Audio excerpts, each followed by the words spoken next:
नमस्कार, आपका स्वागत है फटाफट खबरों में। मैं हूं आपके साथ भावना रनौत। आज हम लेकर आए हैं उत्तराखंड के हर छोटे बड़े शहर की सबसे तेज और ताजा खबरें। तो चैनल को सब्सक्राइब कीजिए और वीडियो कहां से देख रहे हैं कमेंट बॉक्स में जरूर बताएं।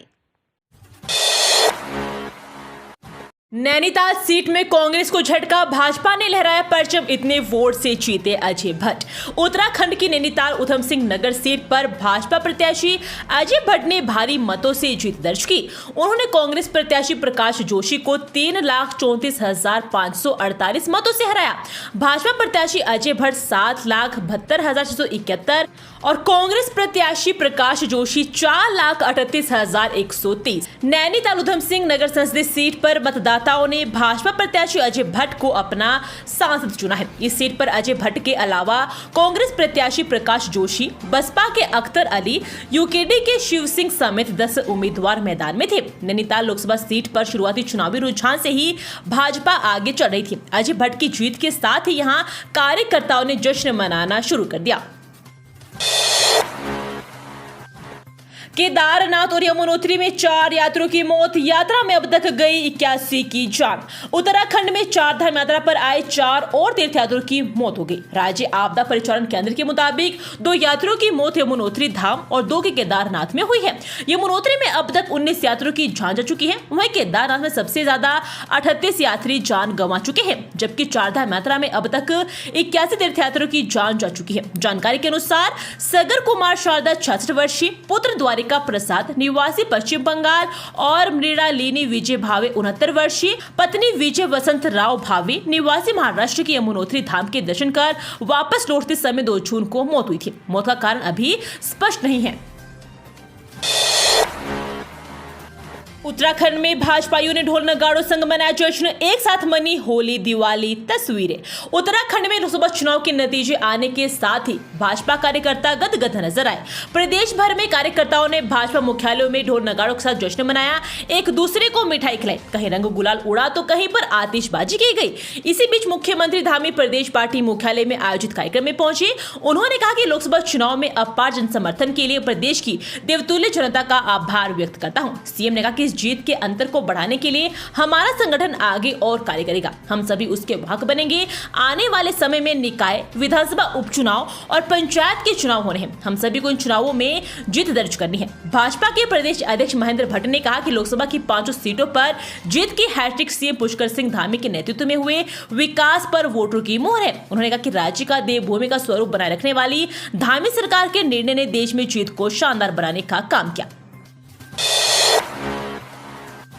5 सीटों पर कमल खिलता देख फूले नहीं समाये सीएम धामी, पीएम मोदी को लेकर कह दी बड़ी बात। उत्तराखंड की 5 सीटों पर कमल खिलता देख सूबे की मुखिया फूले नहीं समाये और प्रधानमंत्री नरेंद्र मोदी को लेकर बड़ी बात कह दी। वहीं उन्होंने पार्टी पर विश्वास बनाए रखने के लिए उत्तराखंड की जनता का आभार जताया। मुख्यमंत्री पुष्कर सिंह धामी ने कहा कि आदरणीय प्रधानमंत्री नरेंद्र मोदी के यशस्वी नेतृत्व में उत्तराखंड की सभी 5 सीटों पर कमल खिला है और जिस प्रकार मोदी सरकार में सभी वर्गों के लिए अनेक जन कल्याणकारी योजना संचालित की गई, उसी का परिणाम है कि एनडीए को पूर्ण बहुमत प्राप्त हो रहा है। मुख्यमंत्री पुष्कर सिंह धामी ने कहा कि देश की जनता ने एनडीए को पुनः बहुमत देकर एक बार फिर सरकार बनाने का मौका दिया है। उन्होंने कहा कि संगठन ने चुनाव अभियान को लगातार गति देने का काम किया और हर एक कार्यकर्ता की चिंता की। उनकी मेहनत का ही परिणाम आज हमें मिला है। मुझे भी संगठन ने जब जो जिम्मेदारी दी, मैंने उसे पूरा करने का प्रयास किया। मुख्यमंत्री ने प्रत्येक कार्यकर्ता का आभार जताया और कहा कि पार्टी हमारी मां है और मां के इस आंगन में आपका धन्यवाद करता हूं। पिछले 10 साल में प्रधानमंत्री नरेंद्र मोदी के नेतृत्व में सुशासन, गरीब कल्याण, किसानों के लिए कल्याण की योजना चलाई गई। यह प्रयास किया गया कि विकास समाज के अंतिम छोर तक पहुंचे। जीत के बाद बोले अजय भट्ट, जन समस्याओं को हल करने में नहीं छोड़ेंगे कसर, पीएम को लेकर बोली ऐसी बात।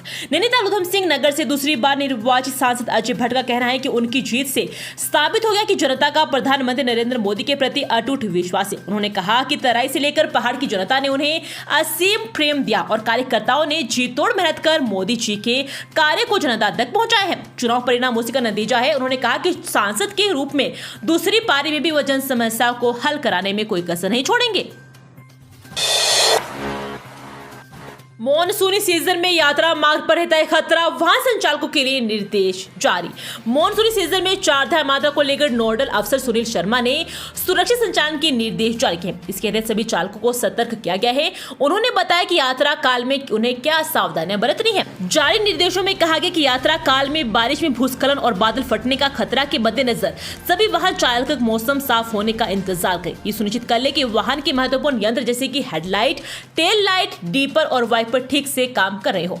बारिश में पर्वतीय मार्गों पर धीमी गति से वाहन चलाएं क्योंकि ब्रेक सिस्टम स्लो काम करता है। समर्थ पोर्टल में तकनीकी खराबी, फीस जमा न होने पर एमबीपीजी के छात्रों का फूटा गुस्सा, महिला कॉलेज में की तालाबंदी। हल्द्वानी में समर्थ पोर्टल में तकनीकी खराबी और फीस जमा न होने के विरोध में एमबीपीजी कॉलेज के छात्रों ने मंगलवार को प्रवेश परीक्षा रुकवा दी। छात्रों ने महिला महाविद्यालय में तालाबंदी भी की और उच्च शिक्षा विभाग के खिलाफ नारेबाजी की। प्रवेश समिति के साथ काफी समय तक छात्रों की तीखी बहस भी हुई। छात्रों ने समर्थ की तकनीकी खराबियों का हवाला देकर प्रवेशार्थियों को भी वापस लौटा दिया। महिला महाविद्यालय में एमबीपीजी कॉलेज की प्रवेश परीक्षा सुबह 10 बजे जैसे ही शुरू हुई, छात्र नेताओं ने कॉलेज पहुंचकर जमकर हंगामा किया। छात्रों ने प्रवेश परीक्षा का विरोध करते हुए काउंसलिंग स्थल पर तालाबंदी कर दी। छात्रों ने भीषण गर्मी के बीच अधूरी तैयारियों के साथ प्रवेश प्रक्रिया कराए जाने का विरोध किया। काफी समय तक छात्रों की प्रवेश समिति से झड़प होती रही। छात्र नेताओं ने प्रवेश लेने के लिए कॉलेज पहुंचे छात्रों को समर्थ पोर्टल की असमर्थता बताते हुए प्रवेश समिति के समक्ष नहीं जाने दिया। विरोध पर उतरे छात्र नहीं माने तो 1 बजे के करीब प्रवेश प्रक्रिया रद्द कर दी गई। घर वालों की डांट से बचने के लिए भागकर दिल्ली पहुंची 3 नाबालिग लड़कियां, पुलिस ने ढूंढकर माता पिता को सौंपा। उत्तराखंड के देहरादून जिले के विकास नगर क्षेत्र के हर्बर्टपुर की रहने वाली 3 नाबालिग लड़कियां कथित तौर पर घर वालों की डांट से बचने के लिए दिल्ली चली गई, जिन्हें पुलिस ने सकुशल बरामद कर लिया है। पुलिस ने सोमवार को यहां बताया कि तीनों लड़कियों को दिल्ली से सकुशल बरामद किया गया है और इसमें दिल्ली पुलिस की सहायता भी ली गई। पुलिस ने बताया कि एक महिला ने शनिवार को शिकायत दर्ज कराई कि उसकी 2 पुत्रियां पड़ोस में रहने वाली अपनी सहेली के साथ पूर्वाह्न 11 बजे बिना बताए कहीं चली गई और देर शाम तक घर नहीं लौटी।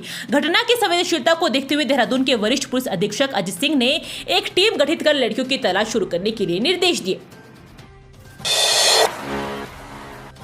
संघ के प्रचारक से सांसद की कुर्सी तक ऐसे पहुंचे त्रिवेंद्र सिंह रावत, हरिद्वार से जीते। उत्तराखंड के हरिद्वार सीट पर भाजपा प्रत्याशी त्रिवेंद्र सिंह रावत ने 6,53,808 मतों से जीत दर्ज की। उन्होंने कांग्रेस प्रत्याशी पूर्व सीएम हरीश रावत के बेटे वीरेंद्र रावत को 1,64,056 मतों के अंतर से हराया। वहीं निर्दलीय प्रत्याशी उमेश कुमार ने भी दोनों प्रत्याशियों को कड़ी टक्कर दी। त्रिवेंद्र सिंह रावत का राजनीतिक सफर 1979 में शुरू हुआ था। इसी वर्ष त्रिवेंद्र सिंह राष्ट्रीय स्वयं सेवक संघ से जुड़े थे।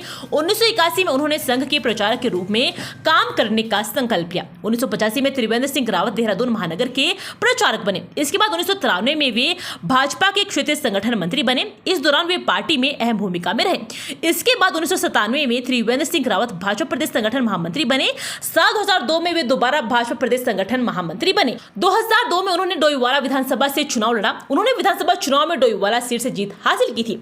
2007 में डोईवाला विधानसभा निर्वाचन क्षेत्र से उत्तराखंड विधानसभा के लिए भारतीय जनता पार्टी के उम्मीदवार के रूप में वे विजयी हुए।